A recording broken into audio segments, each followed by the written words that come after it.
guess I didn't got to the point where I really don't know if that's God's plan for my life. When people ask me questions like, where I'm going with this or that, it's like, it's funny to me, how you can feel like you've had a relationship with God or you hear Him, knowing that you really don't see Him, but you hear Him. And we say that notion of walking with God, right? Then we talk about the cloud of witnesses, or those that sit in heavenly places. We talk about our loved ones that have gone on, that I believe sometimes they're near us, closer to us than what most people know.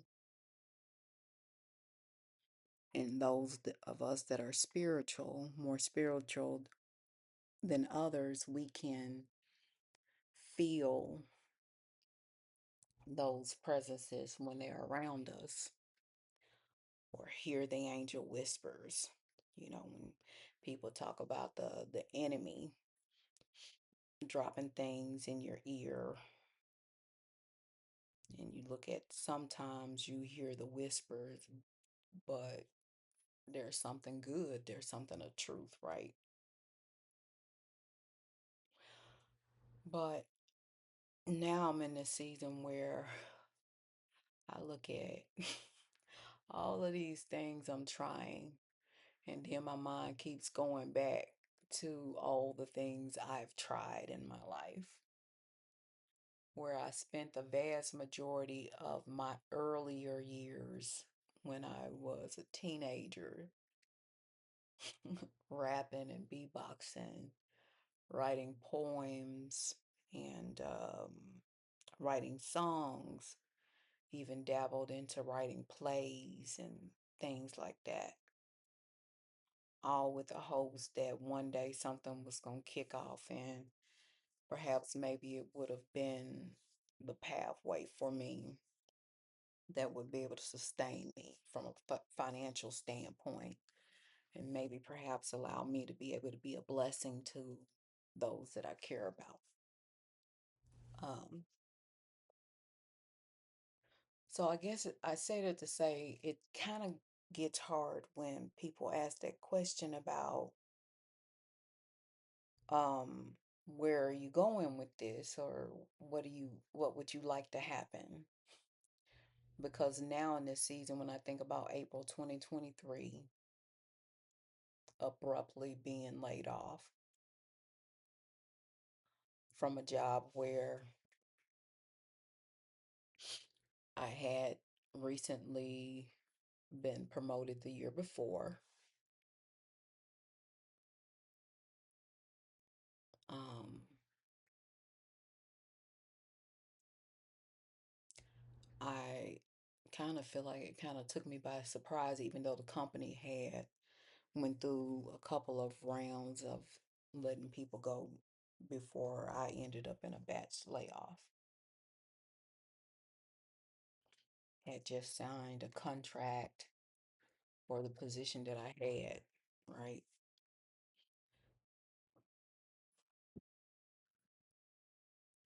I guess I've gotten to a point in life where when you try so many things and you think that's gonna be the thing or whatever, or you feel like it's the thing because maybe God is a lot giving you grace in it during that time or whatever, and it seems like everything's going well, and then all of a sudden something happens and you realize that it stagnates or you get redirected all of a sudden,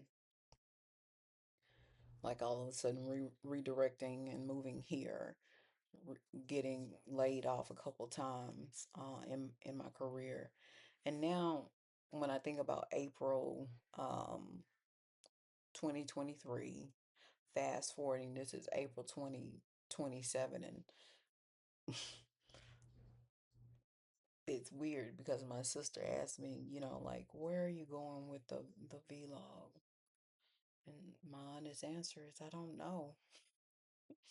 And as a person who usually tries to plan things out or have like an end game in mind, um, I guess it just feels weird because it's like I'm still feel a little like protective, like I don't want to put too much out there, um, because I feel like the world can be really cold to people and very judgmental.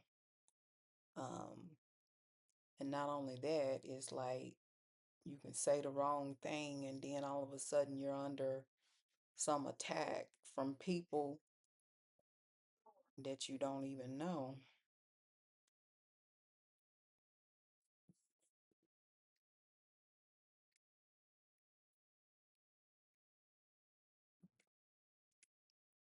But anyway, I don't even know where I'm going with this thing. I don't know how long I'll do it. But the one thing I do know, sometimes it does provide an aspect of peace to just kind of sit in your thoughts and think through things and try to look at them from different perspectives.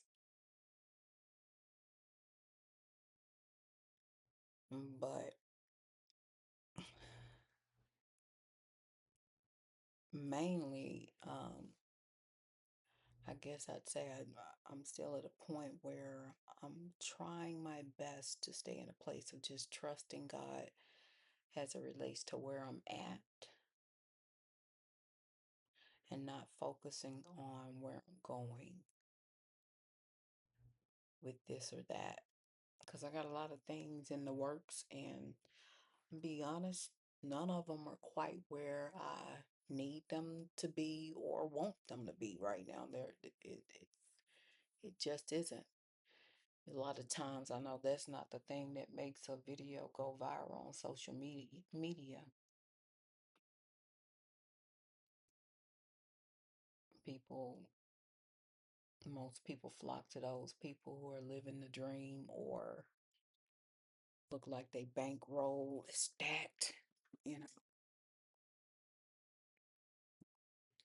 But when I think about all the things I've tried, the music, the writing, the poetry, then going back to school and deciding to get a degree, that was a huge investment. Um, and I am grateful from the aspect of realizing I was able to stay with it and complete my degrees. And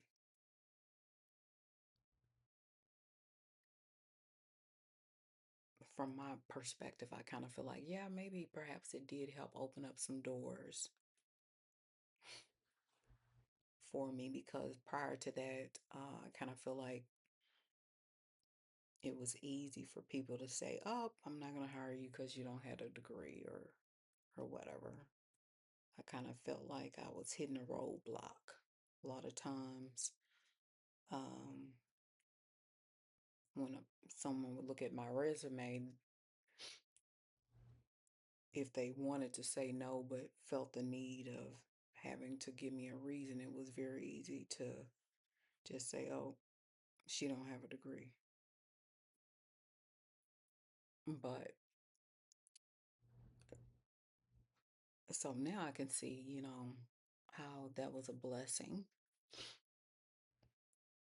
And it's kind of bittersweet because there's moments where I feel like it was a blessing, but then, you look at the aspect, I still got to pay back loans.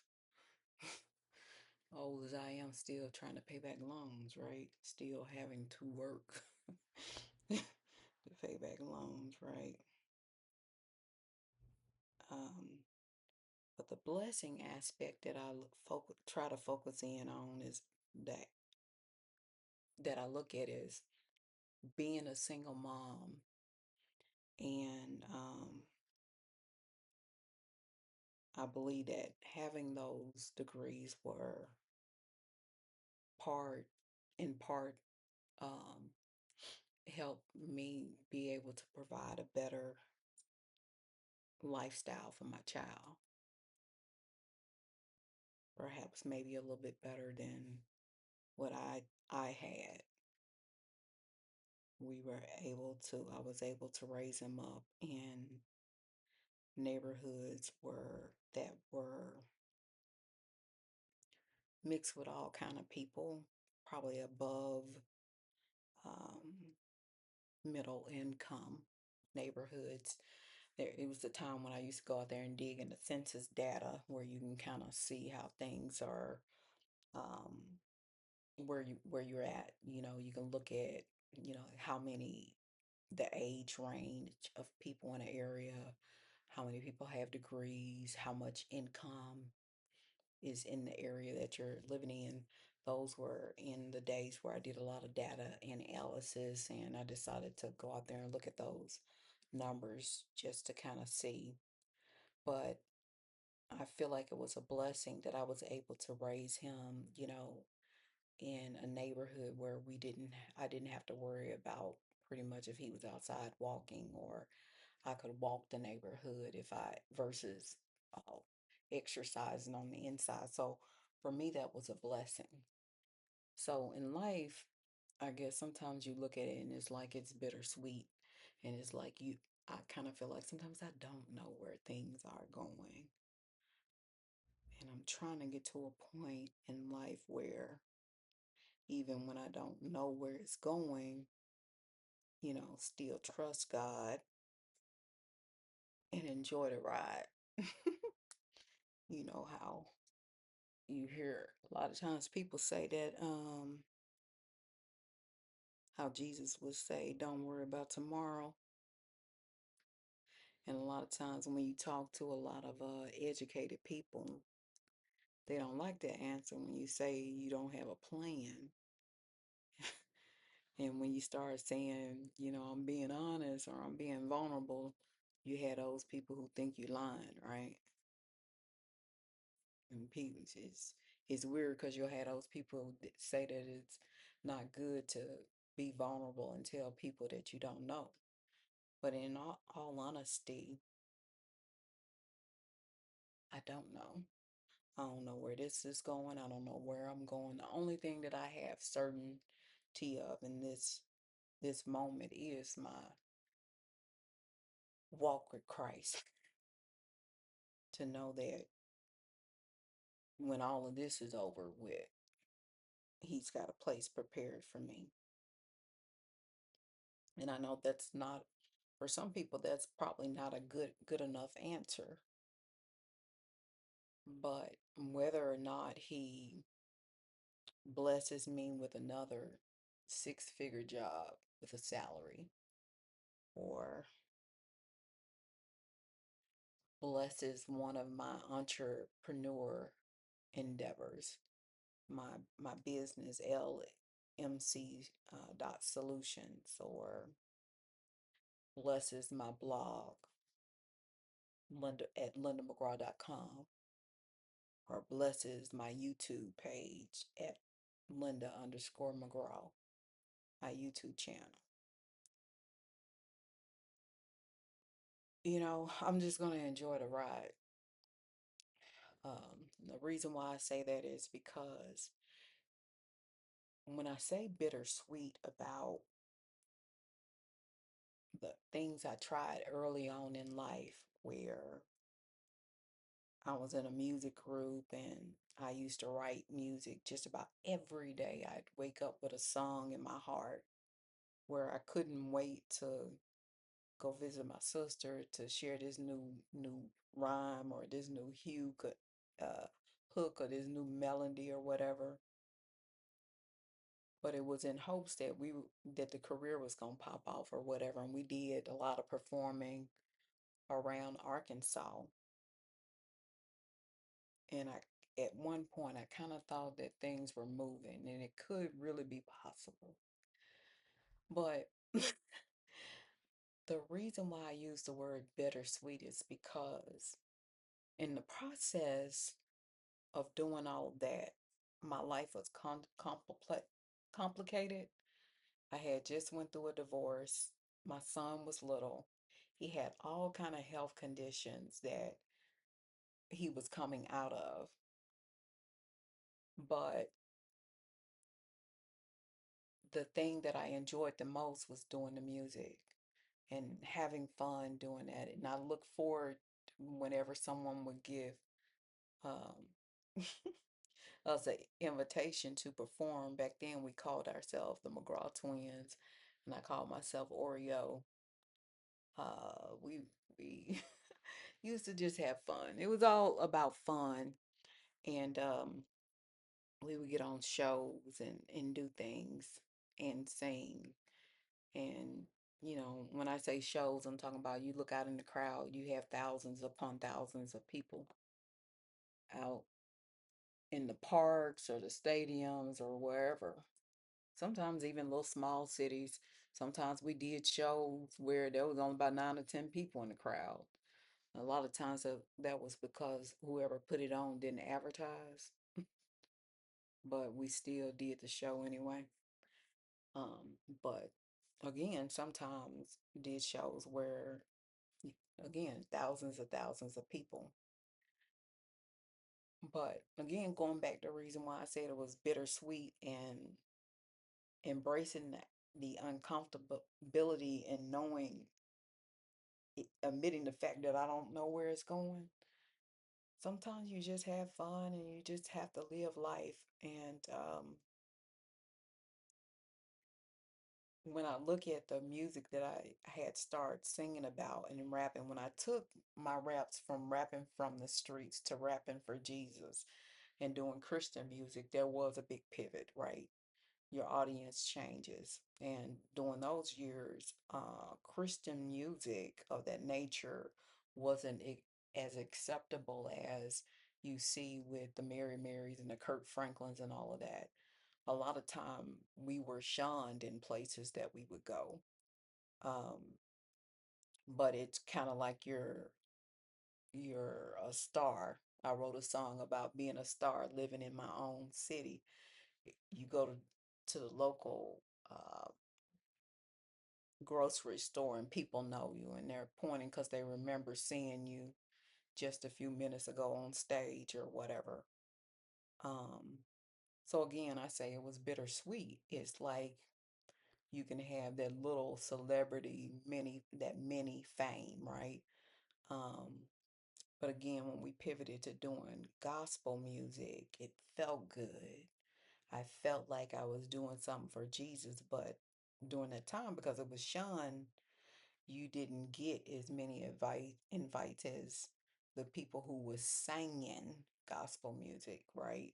From church to church. Because I remember when we were young and still in my mama's house, and they had like the Golden Rule District back in the day, and um, me and my sister used to sing, and we get invites to go sing at churches at the 3 o'clock programs. A lot of folks don't remember that when the churches used to do 3 o'clock programs where the choirs would just sing and be like a little concert. And back then, people would pack the church out, And I don't like to say that I could sing, but I could sing, right? But a lot of times people would tolerate me in my singing. And you know how people say, "That's right, baby, sing now, sing on from your heart. Let the Lord use you." When they start saying stuff like that, you singing, you ain't singing. Because when you singing, they really ain't got time to say stuff like that because they be praising the Lord with you. But I did enjoy those moments. That's the reason why I say it's bittersweet. And I'm trying to embrace the gray areas and the uncomfortability in my life in this moment now in 2026 is where we're at, April, 3 years later of trying to figure out what's next. Not old enough to retire, but not at the age where you guys remember Kevin Samuels, right? When he used to do those videos talking to black women. Um, I had an opportunity to see a couple of those where he talk about that desirable age of being 30. Well, not at that age anymore. So you kind of like in that spot of like, okay, what's next? What's next? What's next? I must admit that there's moments where I feel like I'm struggling to figure out what's next, but trying to take each step one day at a time.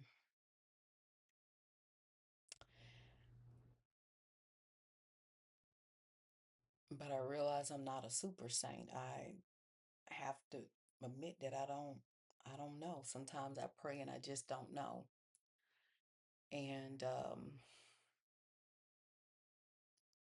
I try to stay open to suggestions of others and trying this and that. And some things people have advised me in this season of my life have worked out in my favor. Has been a temporary help of some sorts, but then there's other things where I look into it, and when the the more I look into it, I realize it's just a hustle. People trying to get you to sign up to ask you for more money, get something out of you. But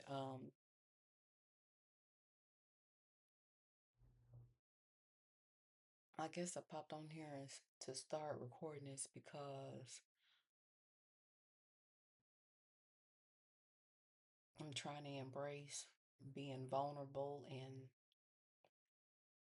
I guess thinking out loud, because sometimes I'm sitting around and I'm quiet and I'm not saying anything, but my mind is going, I'm thinking. My mind is constantly going. Uh, because a lot of times I look at the years where I'm on jobs and people make comments like, oh, you got it all together and you do this and you do that. And it's like, where I appreciate the compliment, and that's nice. I have to admit that, sometimes I don't have it all together. I'm just like everybody else. I'm trying to figure this thing out, and I'm learning how to trust God in the process of figuring it out. And I'm learning how to be okay with whether He says yes or whether He says no, or whether He says wait or, not right now. And being okay with when He says nothing at all. And and right now is one of those seasons where I kind of feel like in my life he's not really providing specific instructions. And what I mean by that is, when I look at what I read earlier this morning about how God interacted with Jacob, right? And he had a dream to know what to do next. I don't have dreams anymore. Um,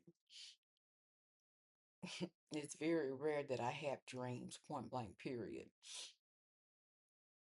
Um, but God uses each of us in his own ways, um, as far as how he interacts with us for us to know. But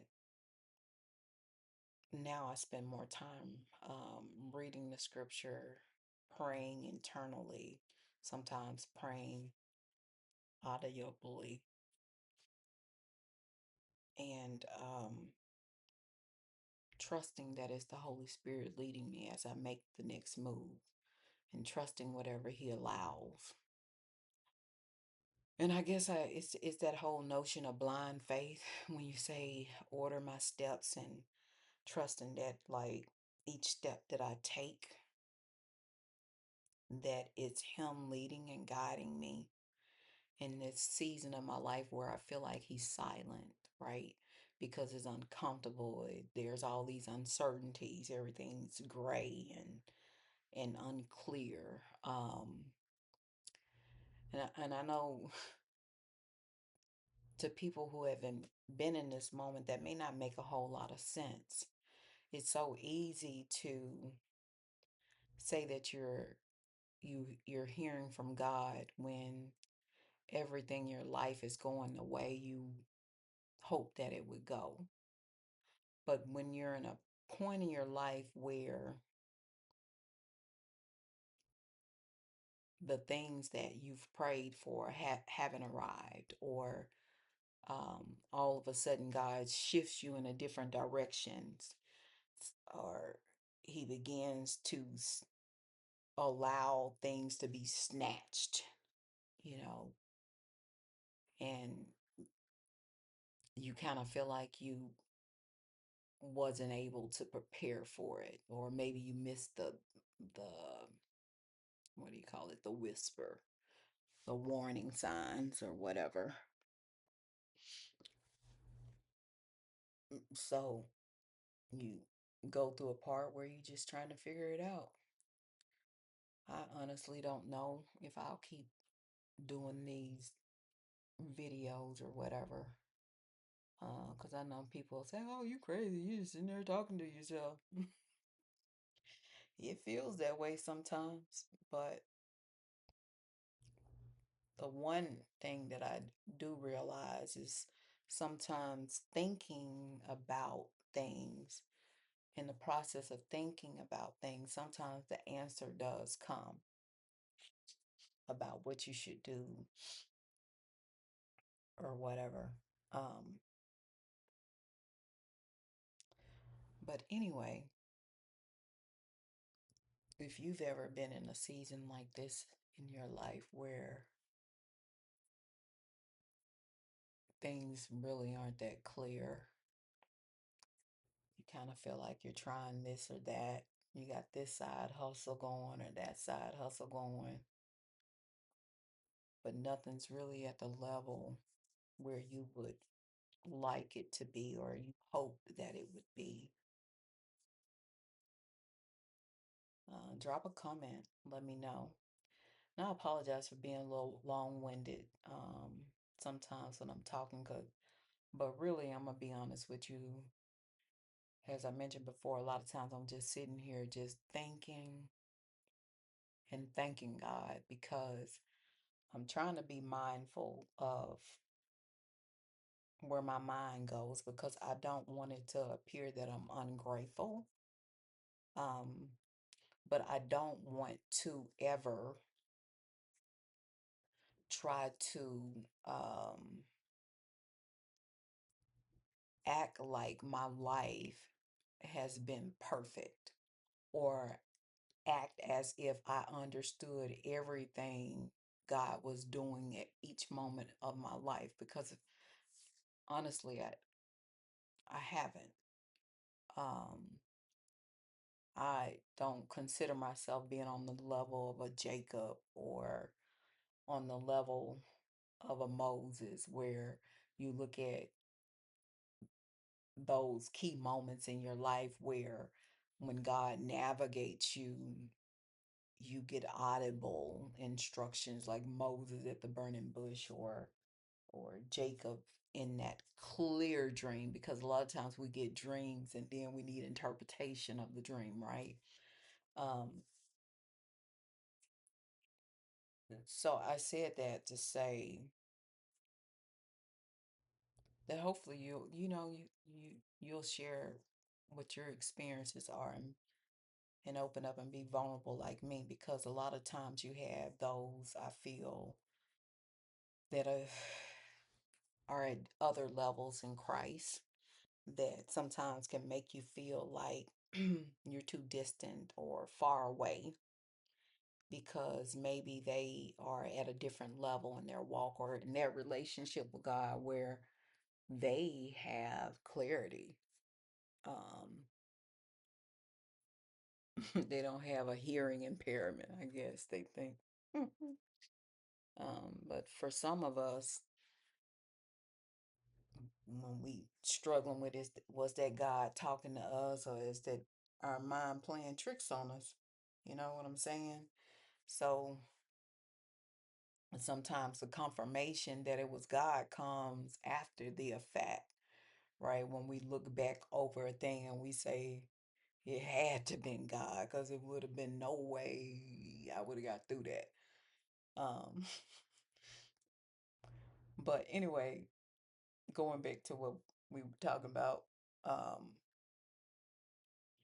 when I look at the whole aspect of not knowing where you want to take something, where you want to go with stuff, I guess I bring up the aspect of the things I tried as a young woman and as a teenager, where because I felt that I was good at it, I felt like maybe that God gave me those gifts, right?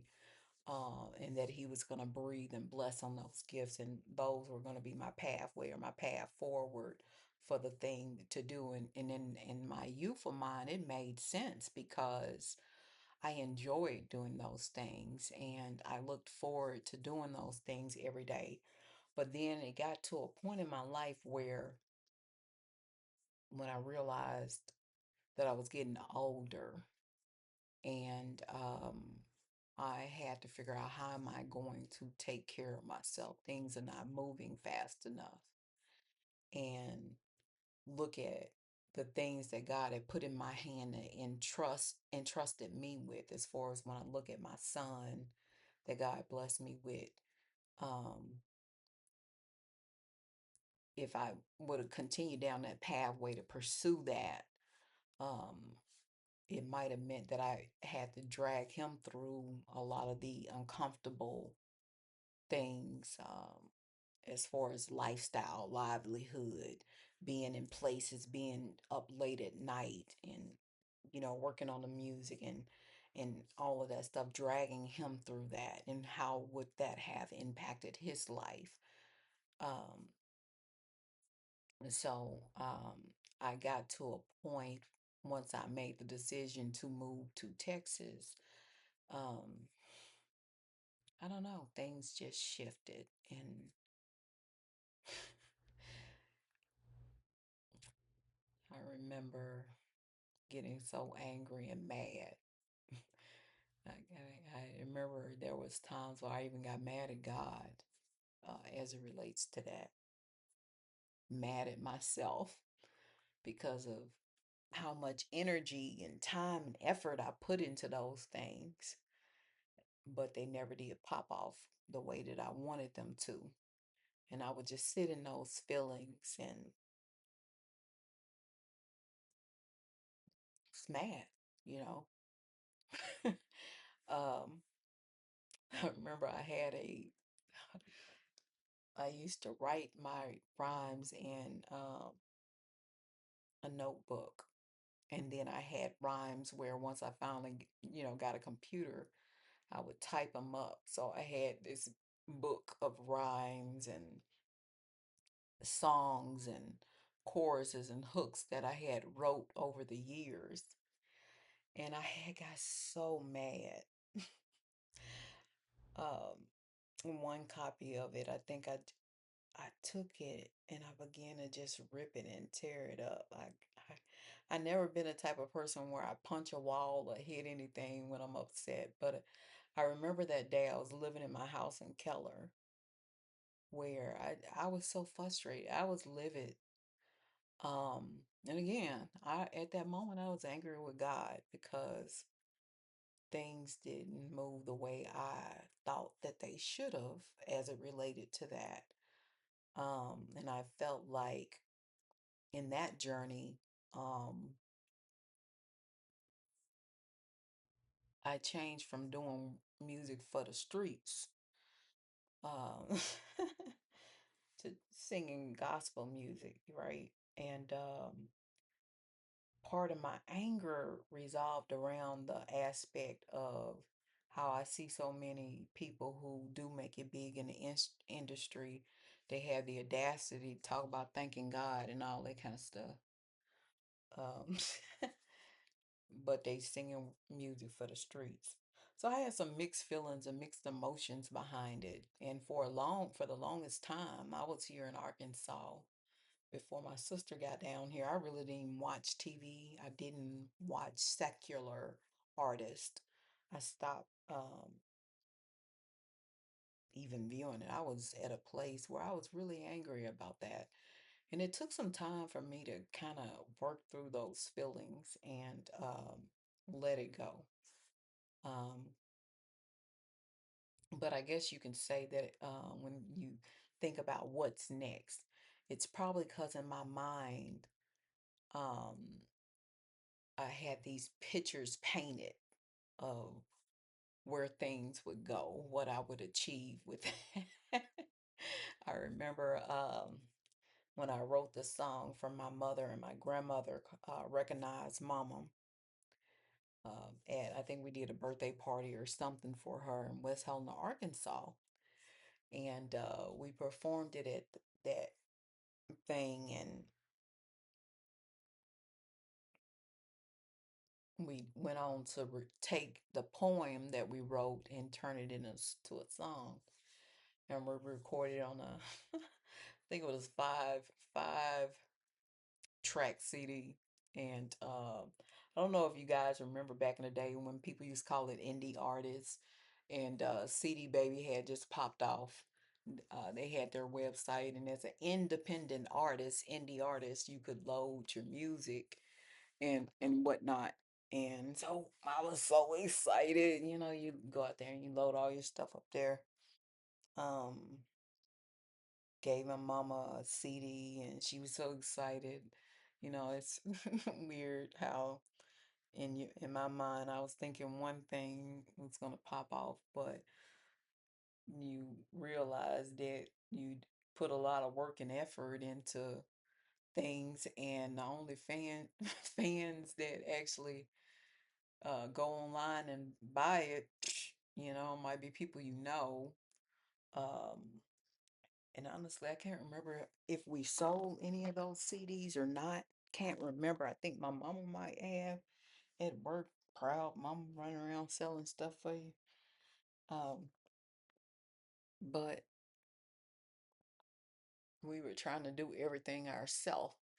Um, as it relates to, you think about people how they go. You're at a show and you ain't got nobody to set up a table or sell your stuff and all kinds of. We try and do all the stuff ourselves. But anyway,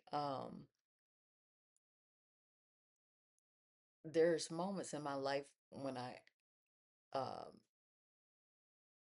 reflect back and think about how I felt and what led me to why did I feel that way.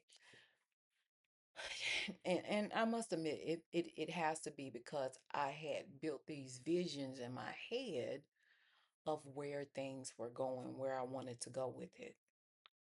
And even though God was blessing, some churches opened the doors and we uh, had an opportunity to perform there as Christian artists, right?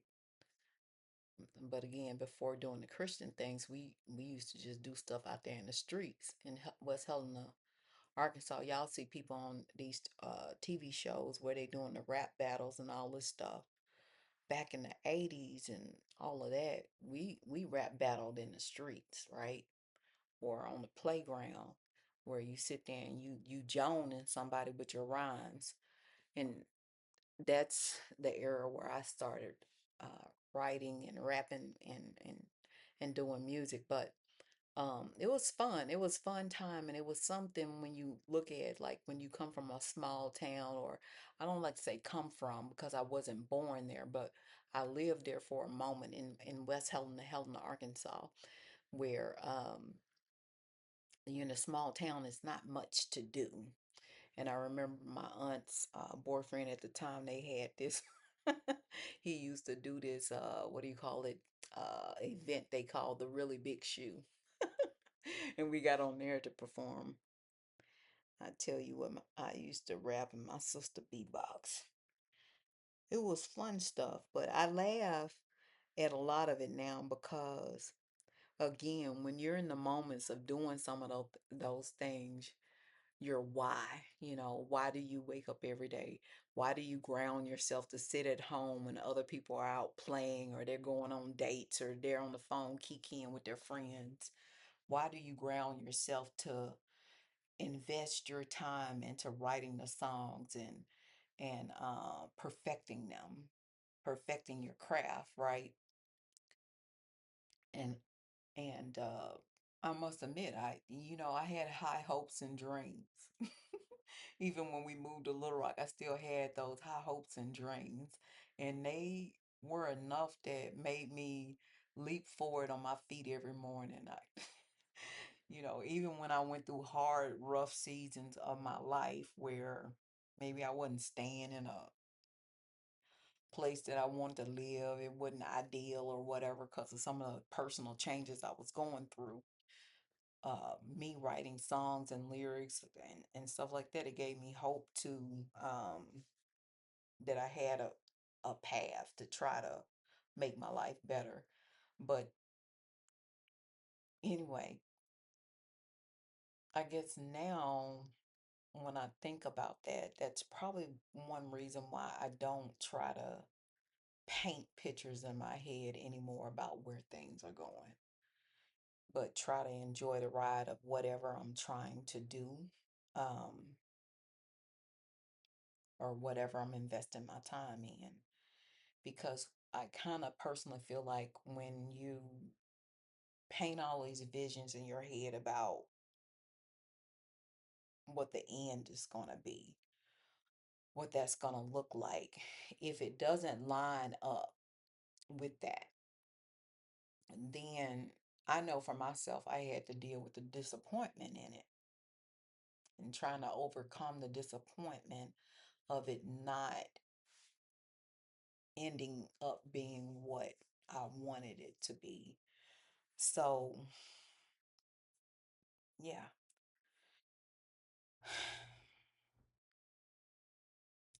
it can be interesting. Um, I know recently I had gone through some things where when I sit and think about it and I think to myself about that, I say to myself, if I would have known that it wasn't going to be something that was going to provide an income of some sorts, I probably would I wouldn't have I wouldn't have wasted it much time in it. And I know that might sound weird to some people, but I more than likely wouldn't have wasted that much time. And sometimes I say, would I've even pursued it, right? Um, and that's a tough one because I don't know.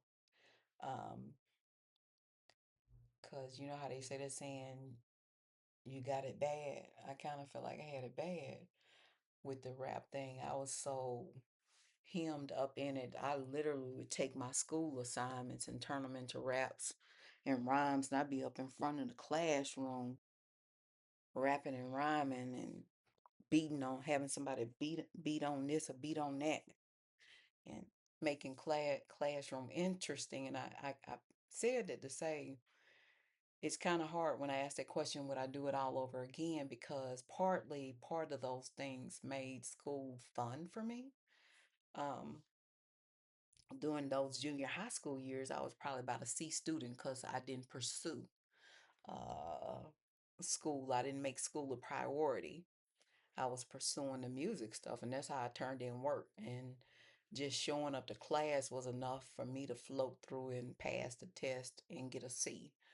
But then when I pivoted to doing Christian music and sat down and talked to Miss Mason, she was the principal over at Henderson High School I went to.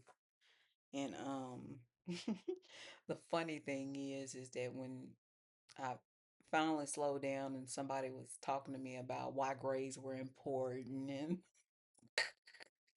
I finally decided to try to get better grades in school. But at first, I really didn't care. I was just trying to rock the playground. People have circles of people encamped around me, the attention part of it, and everybody go, ooh, because again, we used to rap battle on the playground, and that was the fun thing. Whatever them 30 minutes after you eat your snacks and your lunch, everybody run out there trying to rap and see who can get to the center, and the crowd rocking by like you at a concert or whatever. Those were the things that I looked forward to. It wasn't about going to school, do no work. Um, so again, those memories, I guess I'll have as long as I had a memory, but I don't know if I would do it again. Sometimes when I think about it, I say to myself that if I would have put the same level of energy that I put into the rap stuff into my books from an early age, in junior high school, instead of doing all of that, I probably could have went on to be a lawyer. That was one thing that I was considering going to law school. I took a course in criminal justice my first year in college before I dropped out the first year from Euler, University of Arkansas at Little Rock. And the reason why I was considering going to law school was because I was looking at the disparities in the legal system. And during that time of my life, when I was younger, I loved to win an argument. Not so much now.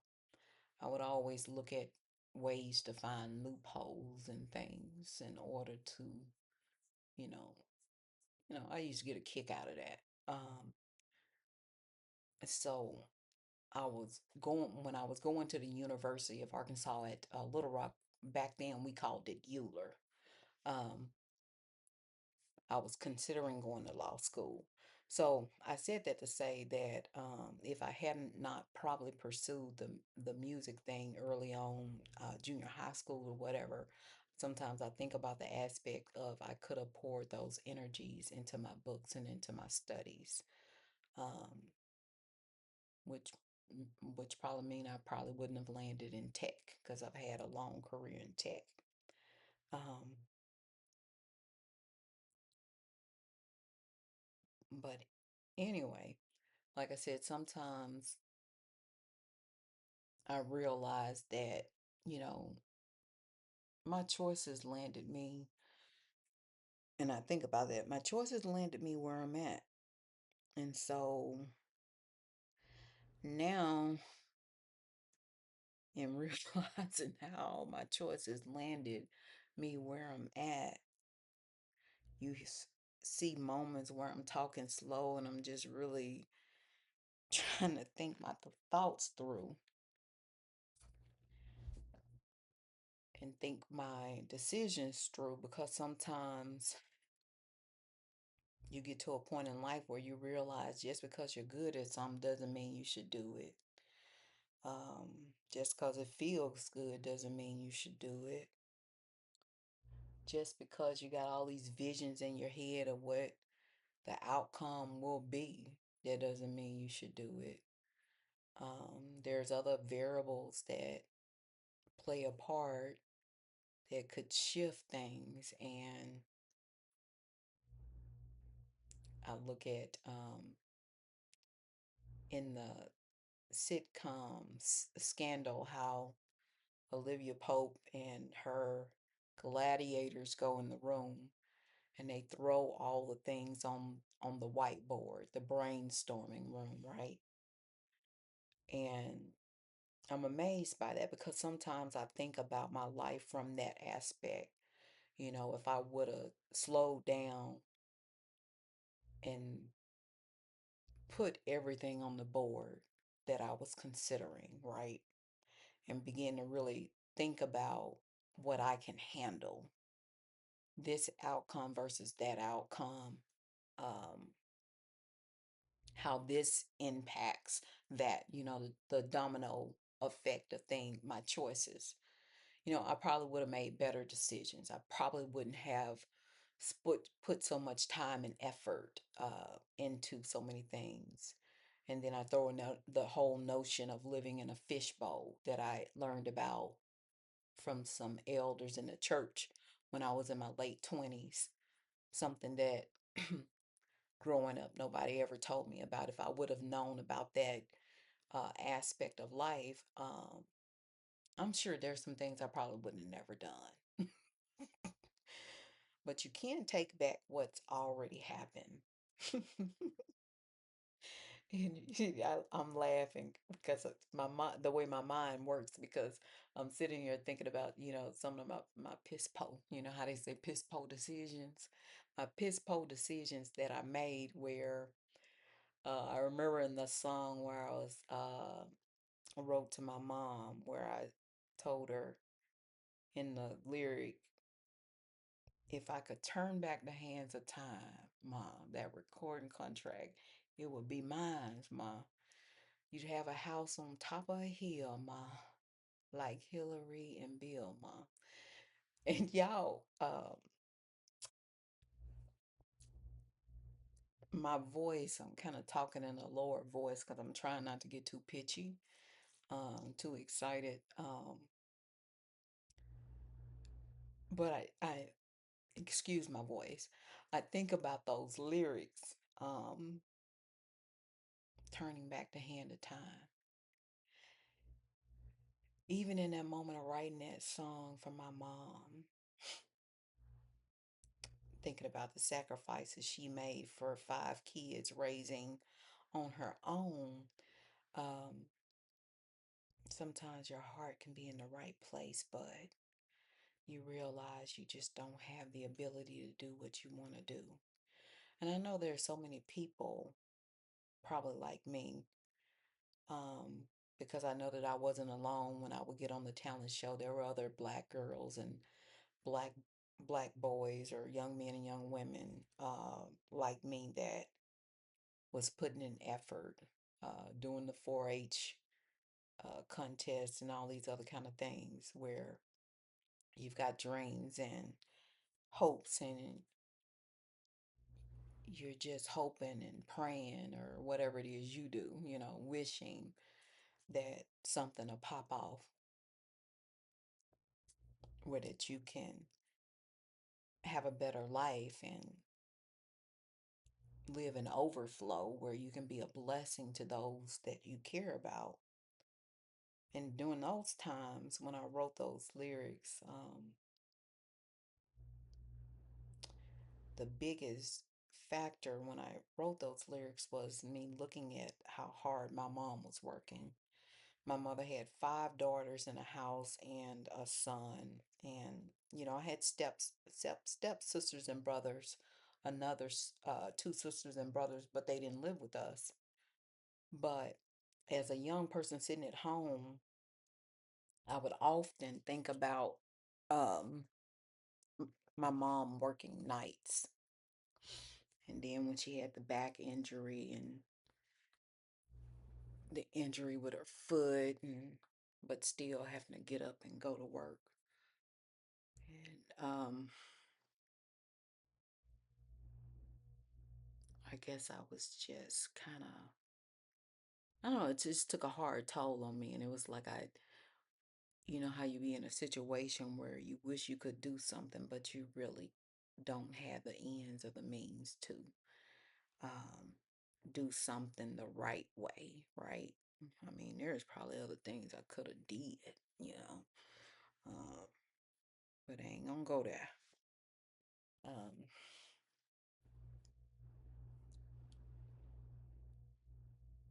I didn't want to see her work as hard. Um, she was a nurse walking around with a back injury and a foot that she had to drag sometimes.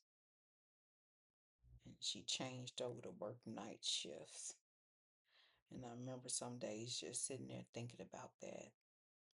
And I was bothered uh, as a young person in my mind, even though I didn't say much about it. And then when they asked me, did we want to do something, I wrote the part for my grandmother, and I began to think about how she, in that, in their generation, picking cotton, and she was a nanny and a I don't know the proper term. Uh, when you say, I don't like to use the word to say maid or whatever, but she did that for a doctor for years. And even when she was older, she was still doing that before she retired. And I don't know, part of me hated it that that's what they had to wake up to and endure every day. But I never said anything. I hoped that I would be able to change things. But during those years, I wasn't super spiritual. I wasn't reading no Bible and nothing like that. My mama took us to church, and that's about it. And in full transparency, when I first started rapping and rhyming and stuff, although mama was taking us to church, I hadn't accepted salvation yet. Um, my mom and them used to take us to church down on Pillar Hill with the Goldsberries, where we walk down the railroad. We go over to Waffle Chapel every now and then when we were down there in the country. And then when we got older in Arkansas, um, in Little Rock, Arkansas, there was the different churches that we were a part of until we joined Rocky Mountain Missionary Baptist Church, where I decided to get saved. And when I decided to get saved, ooh, I was serious in that, and but I was caught in a dilemma and feeling like I was dancing with the devil. You know, they say straddling the fence, right? Dancing with the devil as it relates to my music. Um, and so I decided to pivot and start doing gospel music and writing gospel rhymes, which,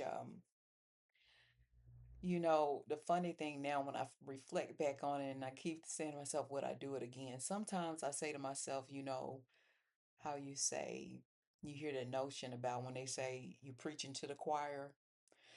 Um, Sometimes I think about a lot of the music that I wrote, the songs that I wrote, where sometimes you think you're writing stuff for somebody else, but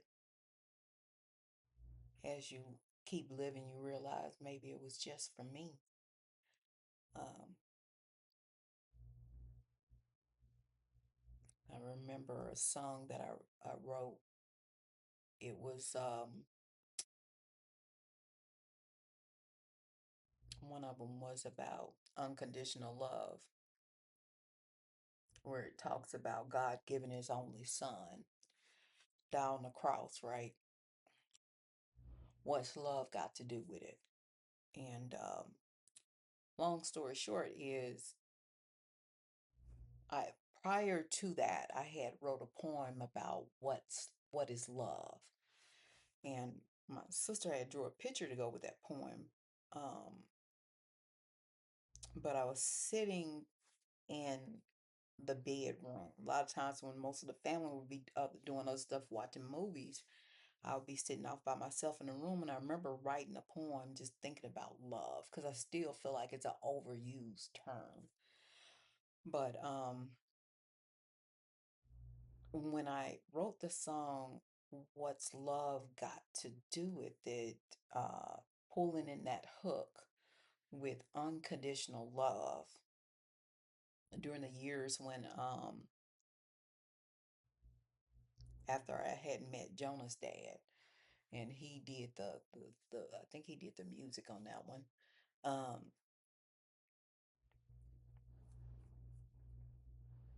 it was like me answering my own questions about love, learning about Christ's love and how he died, on the cross and all that good stuff for us. And that was one of the songs that we had an opportunity to go around Central Arkansas and perform. Um, And I say perform, you perform, minister, or whatever. Um,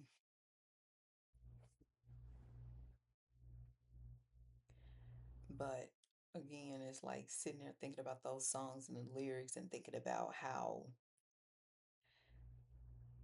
sometimes, again, like they say, preaching to the choir, right? And then I wrote the song called Do You Remember? Christ Loves. Um, and this is so interesting to me because I had my first apartment after moving out of my mom's house, and at the time, this was after we had decided to start performing Christian music, and um, I wrote this song. The first hook, I think it went something like looking for love, trying to find a relationship, trust, honesty, some type of commitment, lust of the eye is going real wild. You're checking out the facial features, body, and style. Bam, you finally get together talking about the word of God. Never. Just feeding your flesh, making room for the devil. You played around, now you're on this level. And I'm kind of rushing the lyrics a little bit. Talking about looking for love, trying to find a relationship, trust, honesty, some type of commitment. Lust of the eye is going real wild. You checking out the facial features, body, and style. Bam! You finally gets together talking about the word of God. Well, never just feeding your flesh, making room for the devil. You played around now, you're on his level, you know. Days go by. He says he doesn't know you. Call him on the phone. He's moved to California. So caught up in emotions, waiting for a brighter day, yelling, "Cal gone, please take me away." You want a way out to find something better. Listen to my testimony, my love letter. And then it goes into Do You Remember Christ's Love? I'm not going to sing the hook because my voice is so low and we sung the hook so high.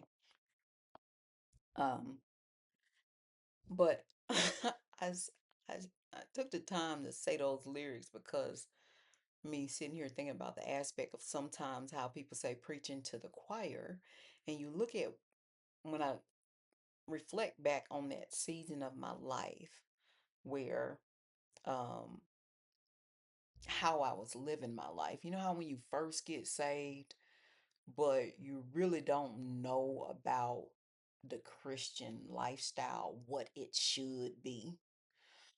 I'm gonna say it like this. I was still doing my thing, doing my thing, doing my thing. You know how they say? Um, I was young and foolish and gullible, um, naive. I must admit, even in a season where I probably, if you would have asked me then, I probably thought knew it all. I thought I had everything in control or whatever, but still writing songs. And I realize now when I reflect back, sometimes that like you get, sometimes you writing something for yourself and it helps yourself.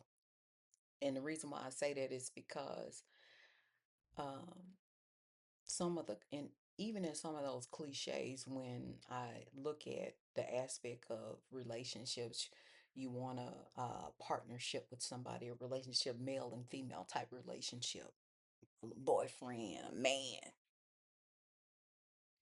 say you want a man at home or whatever, and you get to a point, as older people say, you put the cart before the horse and you're shacking and you do all these different things where it's not really a God-led relationship, right? And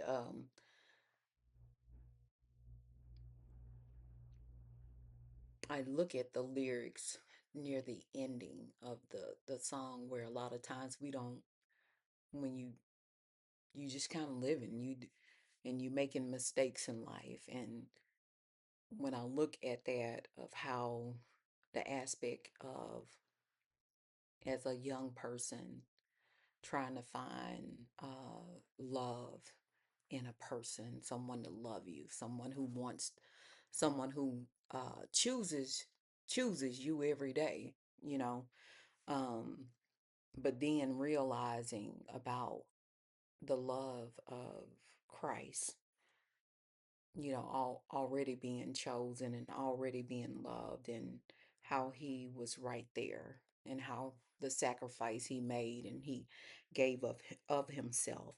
Whereas when I looked at, relationships you have with, different men or men folks in your life, one day they're bringing you flowers and whining and dining you and taking you here or there. And a lot of times it's just they have a objective in mind to get what they want. And a lot of times, once they get what they want, it's revealed what their true intentions, are. You call them on the phone and you find out, you know, whether or not um, the intentions were what you thought they were, right? Um, and so I phrased it in a way, they moved to California. They've gone on. They moved on. But I I know I've been talking for a while on this one, but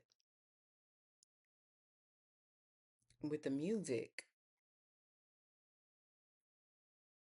I realized, it was a blessing in some ways, but it was bittersweet because, you know, I entered it because I wanted one thing. Uh, my eyes was focused on a few, the monetary aspects of what I felt like it could do for my life, right? But I kind of realized that, I got some other things out of it.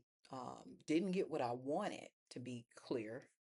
And I wrestled with the anger and the disappointment behind that. But I do realize how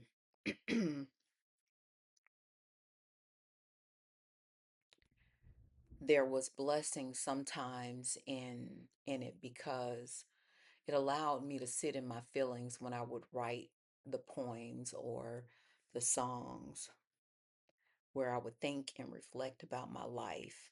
And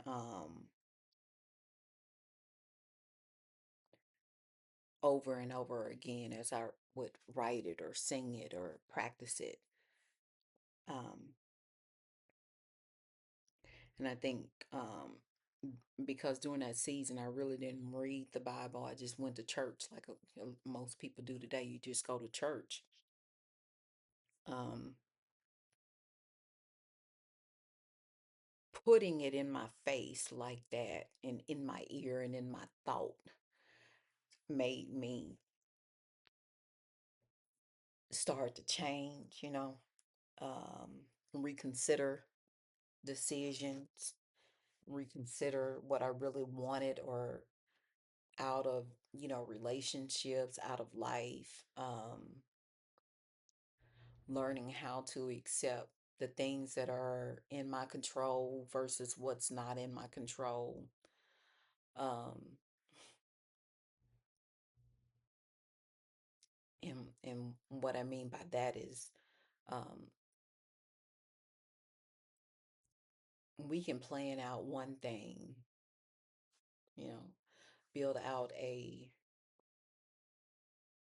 roadmap of what we want to happen in our life, and we can wake up every day putting in the sweat equity behind it, right? But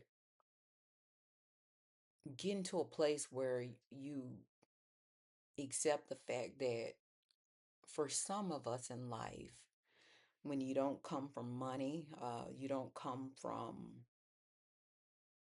family families with nobility, um,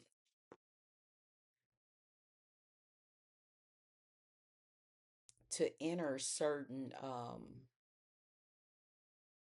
domains in life, those doors may not open. Um, and so, except God open them for you, or, somebody favors you, the right connection, then, it's not really a pathway, a realistic pathway. And so when I relocated down here, I think I was in my late 20s, but I was still, I guess, a little bit hoping that maybe the indie thing might pop off. Maybe I'd had an extra change to put behind it and do some things and whatever, but it didn't. It didn't, and I had to come to grips with where all of that was at. Um, and so now, as I've gotten older, a lot of times when you hear me say I don't know or whatever, it's not that I'm being secretive. It's sometimes you can go through so much in life where you think you know everything, and then once you realize that there's so many other factors that are beyond your control, that you really don't want to put things out there prematurely. You don't want to put things on God because you learn that everything that, like I said, everything that you might think you good at, or every door that you think is opening, is God trying to seal uh, with confirmation that it's Him trying to get you to do something. And sometimes it may not be God, right? But it also goes into the aspect of when you hear me say about making disciples, learning at an early age that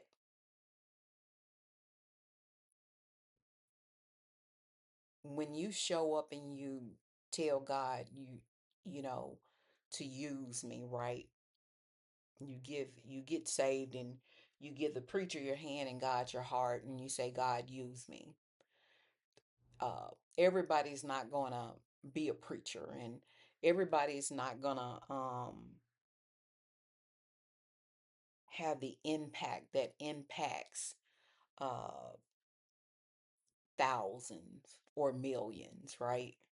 As it relates to getting them over the bridge to accepting salvation. And that's why you hear me say that sometimes it may just be the one or two people that God has given you. And what I mean by that is the people that are in your circle of influence. It might just be for you. It might just be for your children. It might just be for your husband or your wife or your neighbors or the people you hang out with at work. Um, it may be that one invitation that you get to speak at that one time in your life where God tells you to say something and it plants a seed in somebody. Um, how we end up doing our part, and the reality of it is that I look at is that because we don't know, sometimes it feels weird. You know, you kind of feel like, is this, am I doing what I should be doing? And but I come to a point in life where I realize you have to be okay in that, and just the minute aspects of how you get to share, because like I said, all of the work, all of the songs, I don't know, it could have been one person that heard the song and that caused them to dig deeper, and maybe their careers in music popped off. Or like I look at what gospel music is today, softening the hearts and mind of elders and churches and stuff, right? Because a lot of times, when you first doing something, people kind of looking at you like, really, really, Um, but now not so much. It's more accepted. You hear it more so on the radio. But not just myself. It was a whole lot of young people during the time that um, we were doing McGraw Twins, from a Christian music perspective. But again, like you say, my why, or what I originally got into it, um, may not be the reason why God allowed me to stay in it for those seasons of my life. And I also look at the aspect sometimes, when you look at the efforts of what you do for Christ, right? And I look at switching from doing secular music over to Christian music. Sometimes we don't get closure to see whose life we impacted, right? Whose life we planted a seed of Christ. So it can feel weird, right? Um, for us ordinary believers, whereas, like the preacher, when he's at church, he sees people coming down the aisle, right? When he says, "Will you come? Come by letter." You can come by experience. You can come as a candidate for baptism. Will you come? And I'm not trying to mock, but you know what I'm saying. They get to see sometimes the impact when they say, "Put your hand up today if this word has touched you." Um, and people throw their hands up, and then they say, "Right now where you are, pray this, pray with me." They can see um the people that were God used them to move or to touch. But as regular people in life, sometimes we don't get that circle back closure where people come back and say, "Linda, that really did bless me. Um, that song you wrote, I was going through something." Or when you gave your testimony the other day in church, "Me and my husband has been going through a similar thing," and that's very encouraging. How God moved for you. And it's giving me the encouragement to keep believing that God's gonna come through for me and my husband or whatever. Um,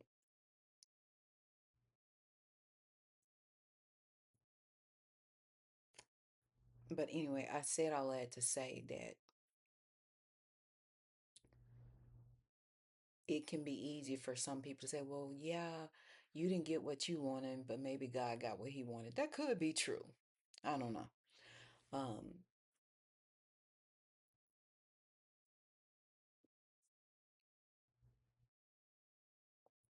I honestly, I don't know. Sometimes closure is just not there. But I can say that um, I did enjoy the ride. Some parts of it, because some of it was fun.